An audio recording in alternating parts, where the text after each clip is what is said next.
Right here I'm talking with Kevin. He's a very well-known Lego guy over in the United States. And please tell us why. Well, I think that would probably be a different definition depending on who you ask of why. But I would say more than likely due to my work as a community manager. So I've been with Lego for more than 11 years, and the last 5 of those years have been community manager for North, Central, and South America. So, and now you're in a different position, you're a marketing guy, right? Yeah, so I actually just transitioned into a brand new role last July. So now I'm a market integration manager for our department, and what that means is I now focus mostly internally with my colleagues, other Lego personnel, on how can we take and kind of leverage the passion, enthusiasm, and talent from the community for the greater business of Lego. So a community manager more focuses on you guys, interacting with you guys, helping answer your questions and working with you, whereas I face inside the company. And so that helps me focus specifically on markets. And by that we would mean like Lego US, Lego Canada, Lego Mexico, and what those specific needs are and how can I help them with those needs. So I'm still in the same department. So I'm still a community team member, but I have very little interaction with the community now. But now you have to tell us, why do you leave the Elfholz? Is it because too many of them ask you, well, the monorail will be back? Or what happened to the 9-volt train? Or what is new on the big brick wall? It didn't make the decision any harder, but it's it never ends really, and that's been fun. The change kind of came about with a whole bunch of different rationale and reasoning of when and why. For me, it wasn't necessarily something that was forced on me. It was definitely a discussion with me and my manager and our leadership of where we wanted to see the community manager role and kind of the needs of the business go, and how do you handle that and what do you do?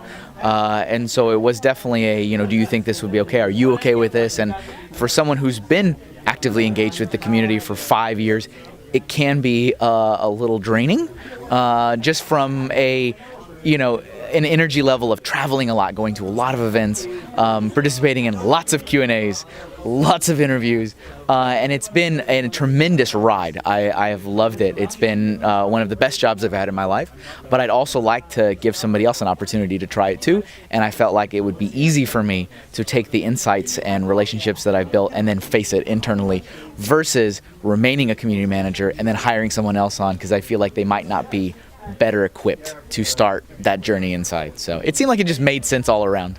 But maybe, only maybe, the truth is that you don't want to answer any more questions of Beyond the Brick, right?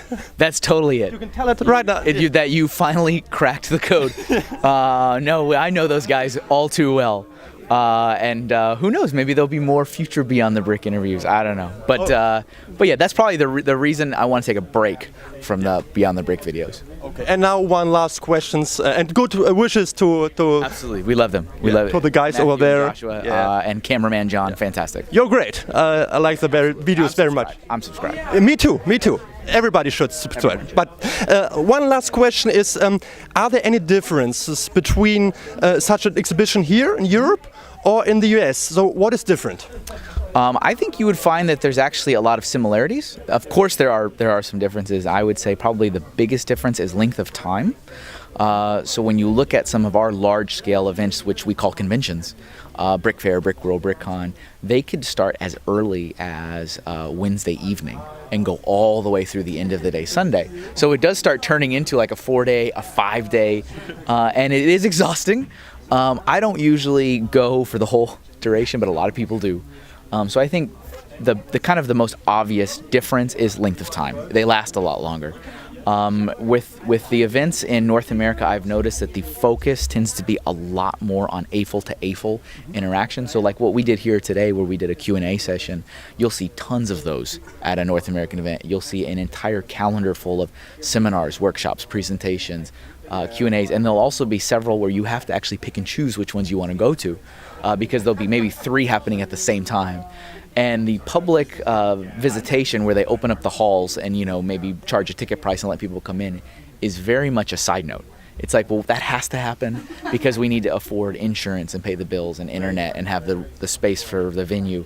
But it's really AFL to AFL seems to be the focus. Outside of that, when you get into this, you see these conversations, you see these incredible builds, these mocks. It's all the same. It's the same language of, you know, the Lego brick and the community, the person-to-person interaction, and you come back and you see each other again, and it's been a year or 2 years.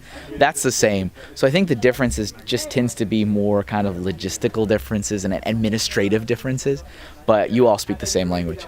Kevin, thank you so much, and see you again next year here in Skaerbaek. Hopefully. I won't promise. We never promise anything, but hopefully. Kevin, we'll be back next year.